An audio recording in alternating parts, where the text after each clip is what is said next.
Hey, what's up guys? Just wanted to shoot you a quick video addressing some of the questions that you guys had and try to give you a little bit more info about exactly how I got this ZX-14R shock in here.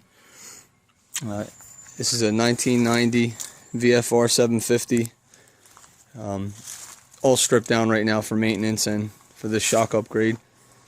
And that's a 2012 ZX-14R shock. Now, from what I've discovered, I believe all years from 2006 all the way up to 2015, ZX-14R shocks should fit exactly the way this one does. So it doesn't really matter. There's a ton of them on eBay. This one happens to be a 2012, very low mileage. But you can get 2015 ones that were brand new takeoffs for around $100. So it's a really cool little upgrade. Now, just to answer a couple quick questions. One of the questions was about the battery fitting with the reservoir. As you can see here, and this is just a mock-up, by the way. I've got a little bit more testing to do. I wanted to finish all this and really test it out thoroughly and then do a full report all in one shot. But after I got this fitted in this weekend, it just looks so awesome and it feels so good from just the initial mock-up and playing around with the settings that I really feel confident enough to already get the thread going. And in case anybody else wanted to play around with it, it's definitely it's going to work. No matter, I tell you right now, it's definitely going to work. I'm sure there's going to be little tweaks and things like that over the next couple of days that I'll nail down with it, and I'll keep you guys updated. But as you can see, the battery compartment does fit. That was a great question, and that's a question that I also had. I wasn't sure exactly how that was going to work until I had everything bolted in. Originally, I planned on flipping the shock and running the reservoir the other way, and I really didn't think it was going to hit the top of the engine, but it did. So I was really surprised. I thought that it would clear it. So I think apparently the next shock that I test is going to either have a higher offset or a lower offset. I have a couple ideas what shocks I'm going to test. I'll keep you guys informed about that. But this one I think is going to wind up working out the best. But I also got my eyes on a BMW S1000RR shock, because there's a ton of those, and that's a really high quality Sachs manufactured shock.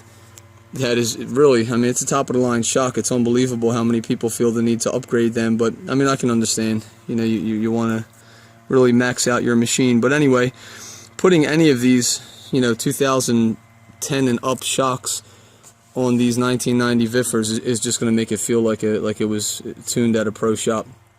Again, that's as long as you do know how to tune the shock. There's 3 different adjustments on the ZX-14 shock. You got rebound, compression, and damping.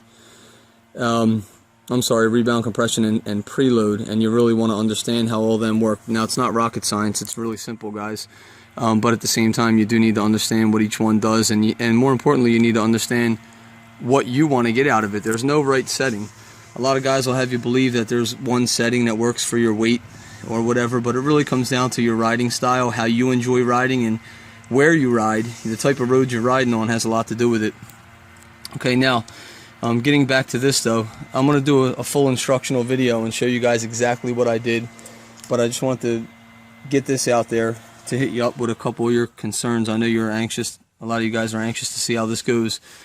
As you see, the battery's in. Now, I don't have the battery bracket in yet, and the reason is, as you can see, again, it is a pretty tight fit, so I'm going to have to modify the bracket a little bit. I'm really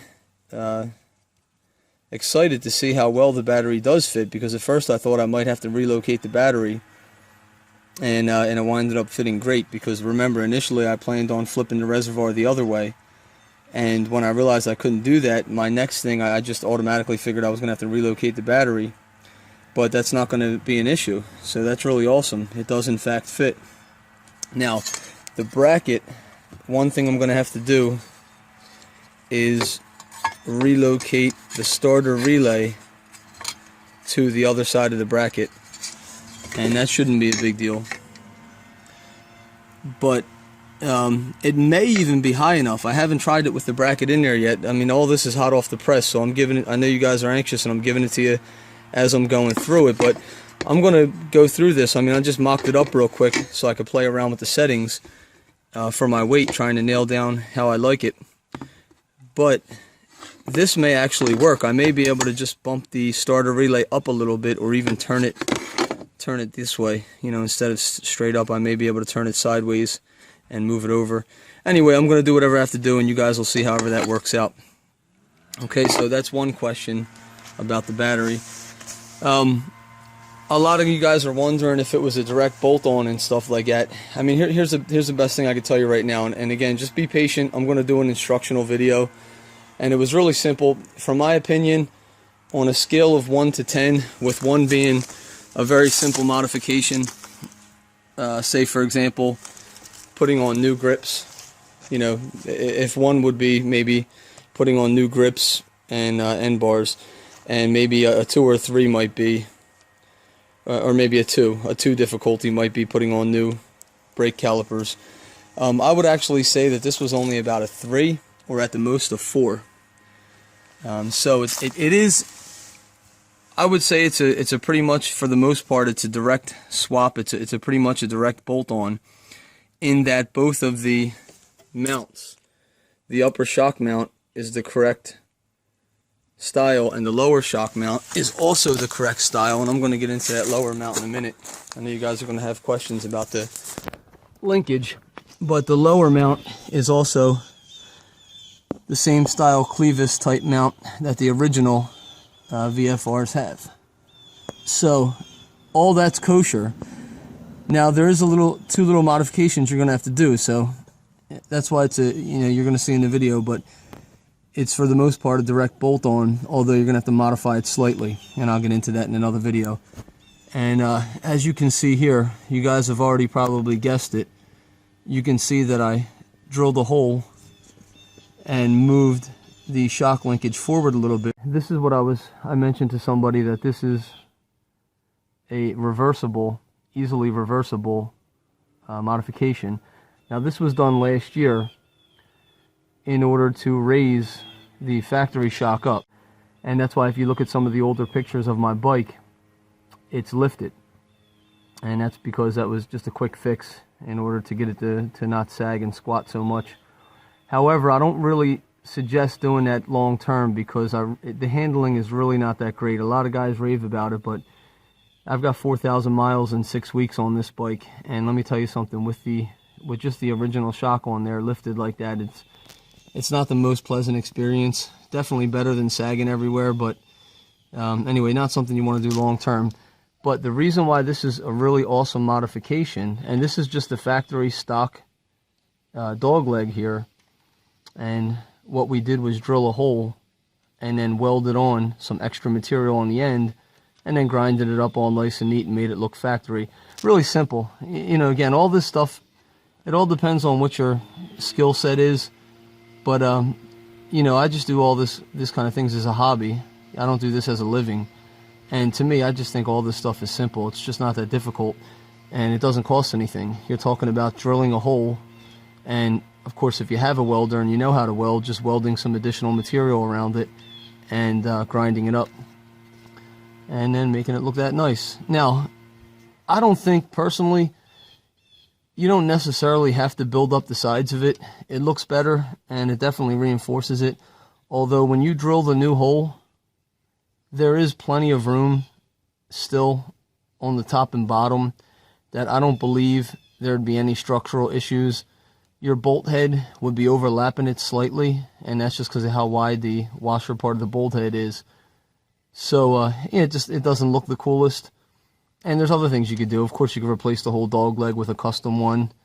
You know, make your own adjustable one. Those are pretty cool. You can use heavy-duty bolt rod and make your own adjustable lengths. But again, I'm just showing you simple things that you could do that's very easy. You could very easily get it done in a easy weekend, and doesn't cost anything.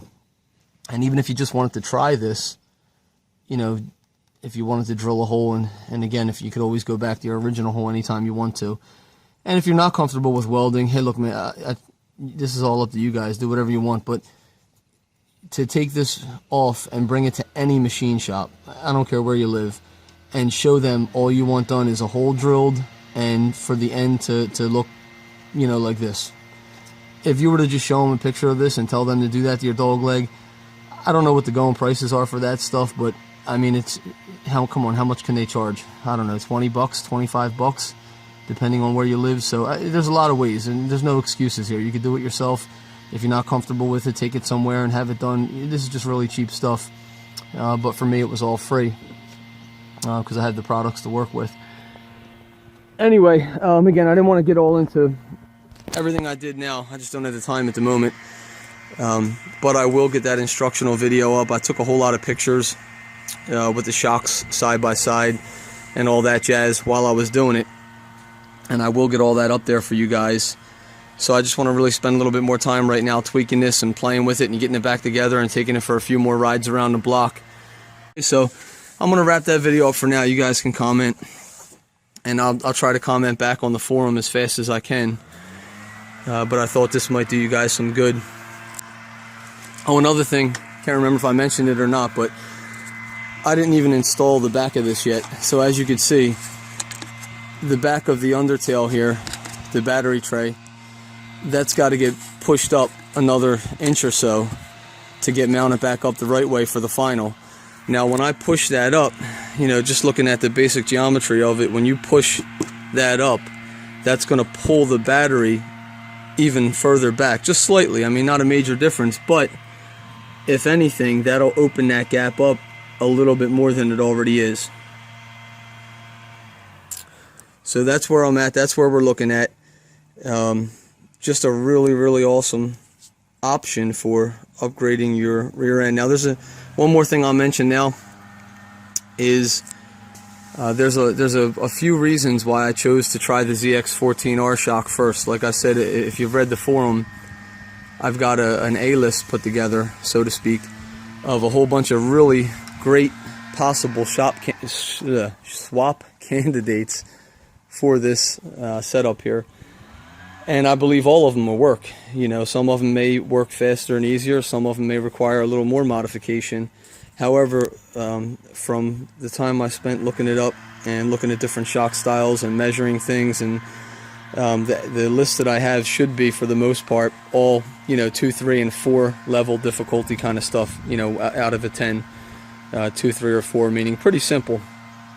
So there's a lot of options out there. Don't think that you're stuck.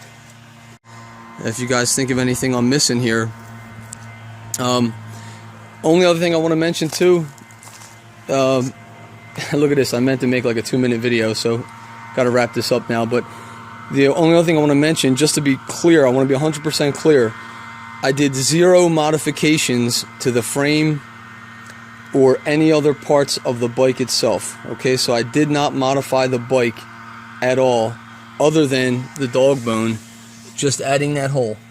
Okay, and this was already done. That's why the dog bone looks so nice and painted and everything, because that was already done last year. Okay, but no other modifications anywhere. So it really is, for the most part, a fairly easy swap out. And I'm just ironing out the small details now, like what I'm going to do with this. But it shouldn't be a big deal. It looks like there's plenty of room to squeeze things around. And so that's about it. So hopefully that answered all the initial questions you guys have, and probably raised a few more. Get back to me. Catch you guys.